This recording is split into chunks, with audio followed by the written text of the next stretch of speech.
Well, today's the day, guys, that we have to break the bad news about Gilgamesh, Gilgamesh, Gilgapoo. You can name this card whatever you want, but Gilgamesh has been very underwhelming. It's actually kind of unfortunate. On the Snapchat, I came in at 4 stars, hoping that this season pass card was going to impress. Cozy, a little more kind of subdued, coming in at 3.5, and honestly didn't even seem that sold. And I'd hate to say it, I think Cozy was right. The card has underperformed expectations. Now, it's not to say that it can't get big. It's a big disappointment, but it doesn't mean that it can't get big. But when you compare it to the likes of like Devil Dinosaur, Ronin, and other 5 drops that get really large, it just doesn't really compete all that well. We have a featured location like Xandar that tends to help, and you can do decks around Blue Marvel and stuff that tend to help, but the card doesn't feel like a really solid build around. It feels okay. It has some pop-off moments, but compared to Thena especially, like it is definitely the weaker of the 2 Eternals that have come out this week. You'll notice that we're actually live on Twitch TV here. They're saying hi to you. One thing that's been noted is that Twitch always says hi to YouTube, and YouTube never says hi to Twitch. So get in the comments and say hello. But what I will say, though, is that Gilgamesh has underperformed. It's been quite disappointing. And here's the thing, though. Will it get buffed? I think it might. I honestly think it might, because we have a lot of tools for Gilgamesh, right? And we have a lot of synergies, like Blue Marvel, Khazar, etc. And I would not be surprised if this is a 5-8 within the next 2 weeks. Like, it would not honestly surprise me if that was the case. So, do you buy something like a Gilgamesh? Well, let's be honest with you. The $9 or the $10 you spend on the season pass is probably the best $10 you can spend in Marvel Snap from a return standpoint. You're getting a Series 5 card for $10, which honestly, if you do the math on how much 6,000 tokens is for a Series 5 card, it's not $10.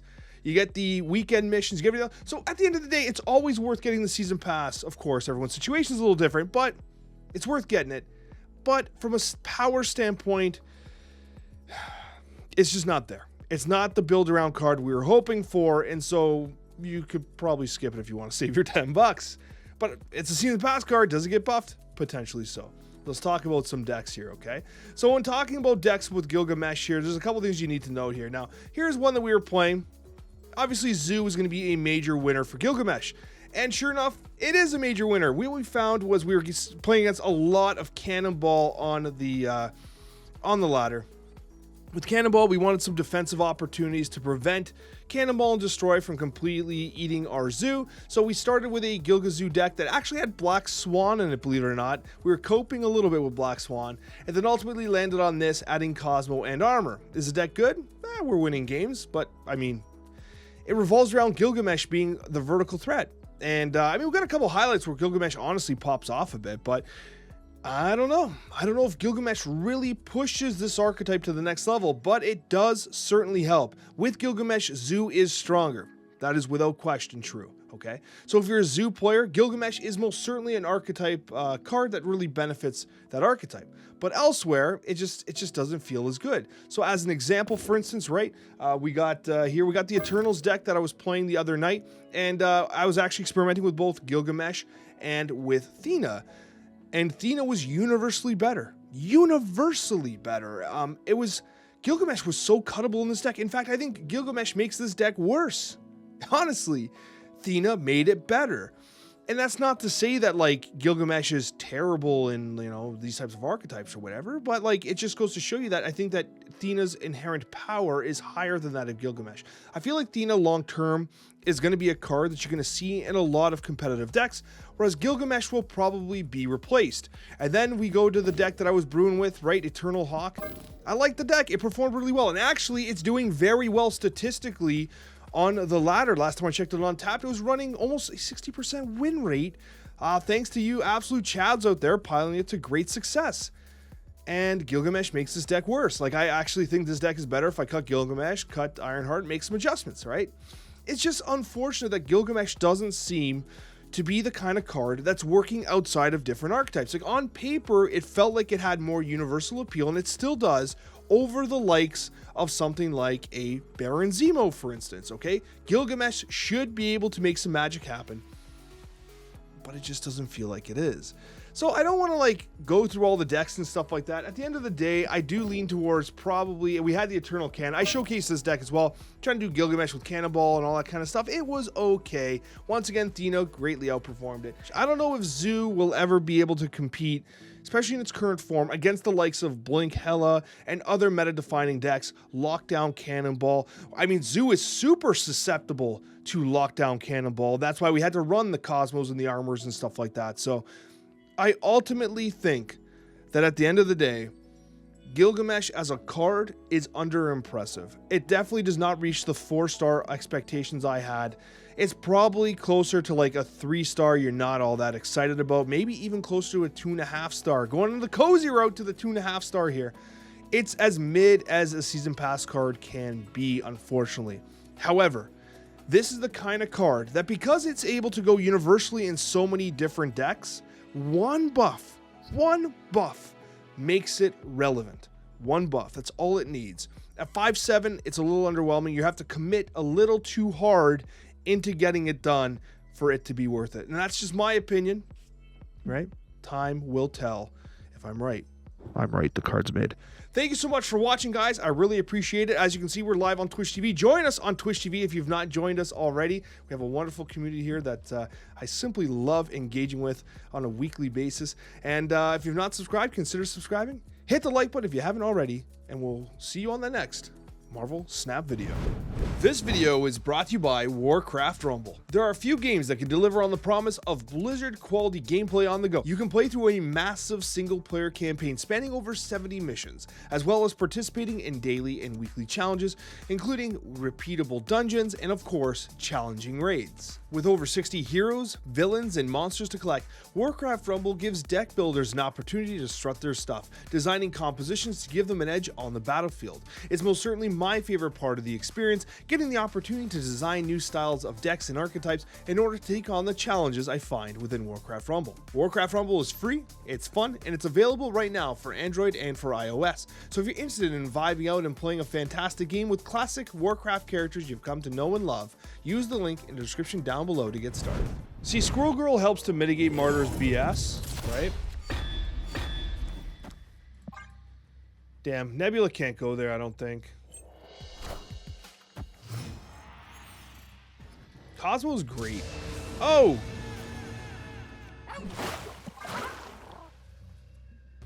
Yoda P? Patio? No! Brutes!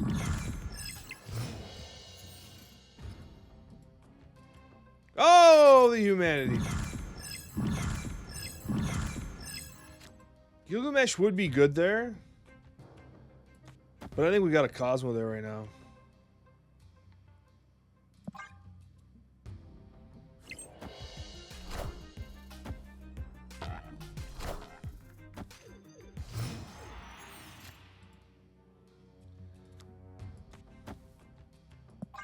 I hate all this.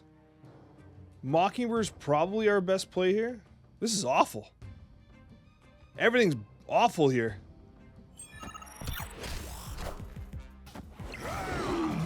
Oh, they skill Obsidian me? Actually, Sag. Actual real life Sag, guys. Could give him the mid right now.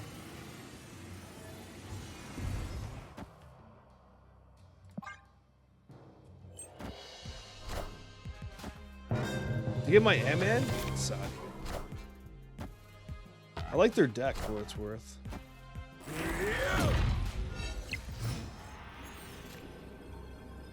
Larval Mockingbird actually low-key really strong here. Do I snap on them? Can they be Mockingbird Blarval? I don't think so. Just in case there's any shenanigans, we move Jeff here, Blarval here, Mockingbird Slam. I guess we're going 8. Let's see what happens here. It's a lot, but we're adding a lot too. I'm gonna go for it. This is nerve-wracking, but we send it. Okay, I respect the Shadow King play. Cable's not enough.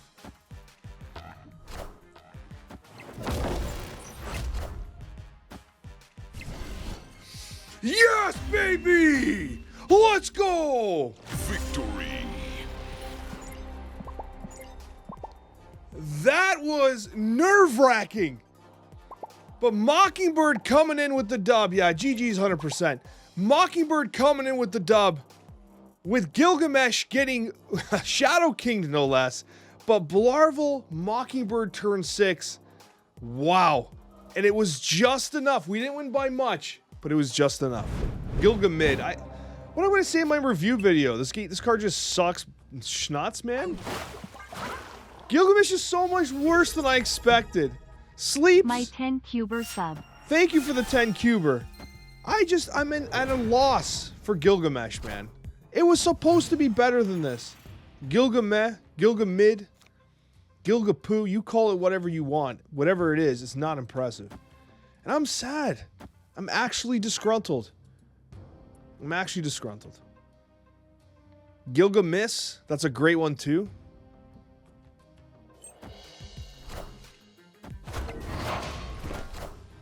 I just can't. I can't pretend that Gilgamesh is good. Card's poo. You're poo, dude. You're not good. I don't care how big your arms are. Miss me with those arms. I mean, you can hold me with those arms as long as you hold me gently, but outside of that, miss me.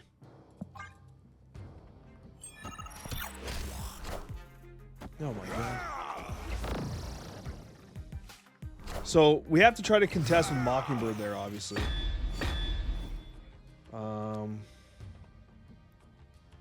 Yes. We'll do this. We'll have to Scroll Girl next, fill this location, and then have to Gilgamesh. We need to make something happen here. Wow, we got some White Tiger gameplay. This game was cooked. They're cooking! And they're snapping! They're cooking and they're snapping. It's the scariest combination imaginable. Very scary combination. Gilgamesh always goes throne room doubles. Yeah.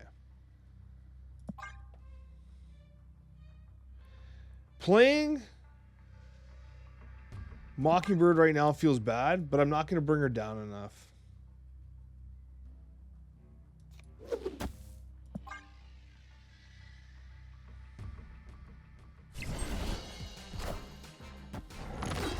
I'm holding a Cosmo, too. That's the worst part about this. I can win that.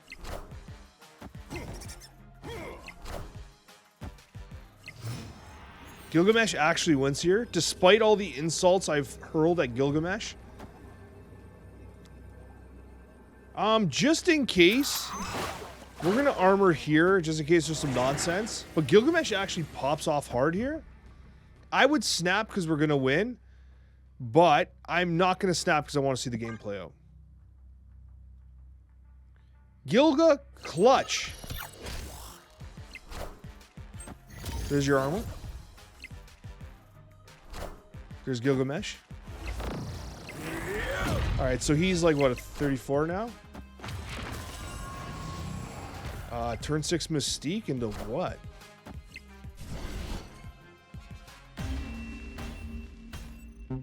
Victory.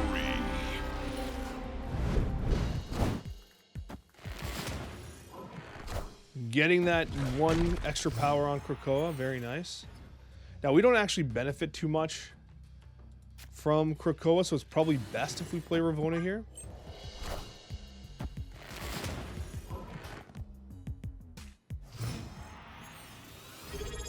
Thank you for the content and honest opinion on the game's updates.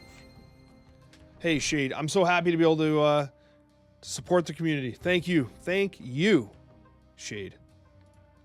I appreciate it greatly. I mean, Kitty into Angel, Ironheart's probably fine. I don't love it, but we just do this. I know I said this was Angel, but at least we get the +6 value on. We're staggering the powers.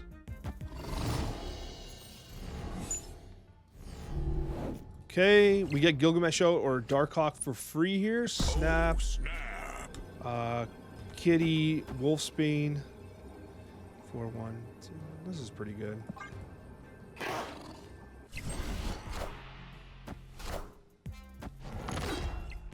Gilgamesh pretty chonky here. Is that a Namor? What the hell? Seriously?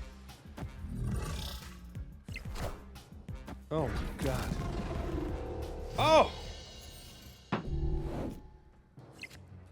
Absolutely awful. What are you gonna do? What are you gonna do? We just gotta get above this damn Namor. So much Namor value. Mojo? Oh. Oh, Mojo. Hate it. I lose to Doctor Doom? Doctor Doom? I don't know what the hell's gonna happen. +5 stays at 11. I mean, Gilgamesh outpaces this, right? So they play, so this goes to 13 power. This is 12, 14. Gilgamesh wins here. That wins there.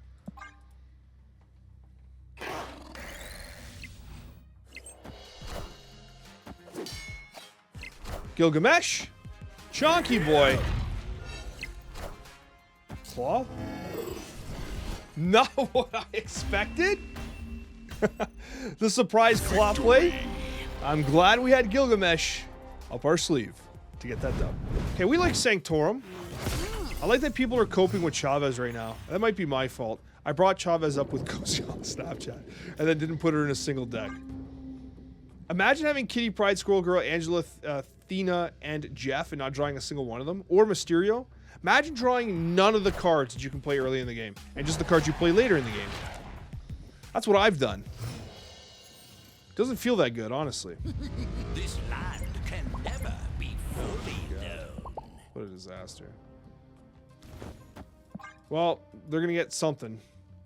I mean, everything they're getting is kind of useless at this point, except for the Squirrel Girl, which is gonna be super hype. Their Squirrel Girl's gonna like completely demolish me because it just wins, which is kind of sad. It's kind of sad, you know. I don't know what the hell I'm gonna do anymore. There's Thena. There's my Thena. So sad. The betrayal's real, folks. Opponent snapped. Not sure how she can snap, but she has snapped. Snapping has occurred.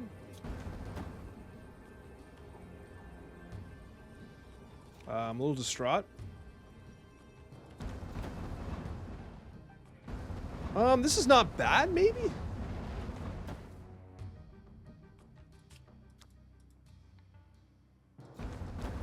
Is this bad? No? Double the energy, this gets... we'll send this. They have Squirrel Girl, which is the problem. They also have my Jeff. Oh, man.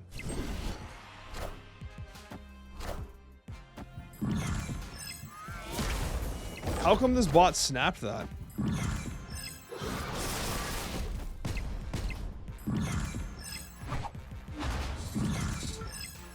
Mockingbird sound effect, go... Blurp blurp? How did I know? Why did this angel not come out? Literally scammed again. It's Mockingbird, it's stupid ass angel, and it's Sag. And we win for 8 cubes. I don't know if this is a bot or not. It's been telling everyone it's a bot. Everyone is apparently a bot here. A Sage is huge. Mockingbird is, as I said, the paddler of Amsterdam. This is, you pay a lot of money to spend some time with Mockingbird. Let's send it for 8. Yeah, I know. I'm just complaining. I know Angel didn't work because it's technically their deck, and I don't have their deck, and it's in their deck. But just let me get mad. Just give me a chance to get upset, okay? This is always Squirrel Girl, and I lose.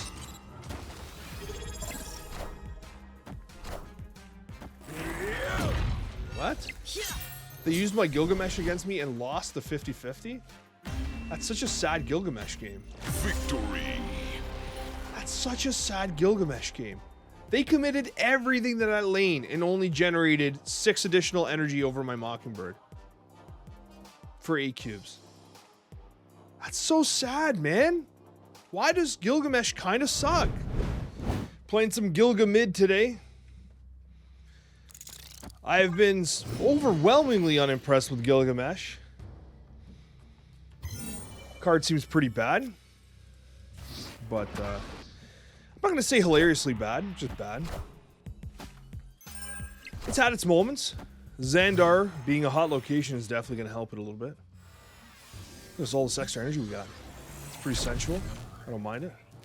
I don't care about Goose. We don't mind Goose. I kind of miss... Man, I was coping a little bit with the Black Swan, I know, but at the same time, you can't help but appreciate some Black Swan gameplay, man. Gilga mid 100%. It's a little unfortunate. Oh my gosh, we got some Cerebro gameplay on Xandar. We got some C2 gameplay? Seriously? C2? Who would have ever believed that C2 would be amongst us here today? I always believed, honestly. Screw you, Martyr. You're not going to take us out.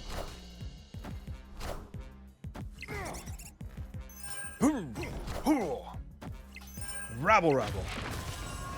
Kazar with the sweat. We actually have a lot of verticality here. Oh my god. An actual unironic Electra. Can you believe it? Can you believe it? An unironic Electra play. Absolutely insane. You never would have believed it. Can't believe it. Electra gameplay.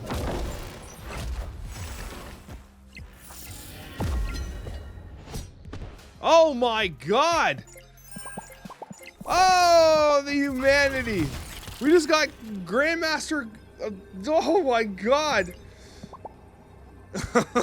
Oh, I'm not even mad. I'm not even mad. I might send this still, honestly. I'm gonna send this. They never play mid.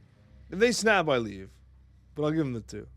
Oh! We still got the dub. We still got the dub. They couldn't make a play there?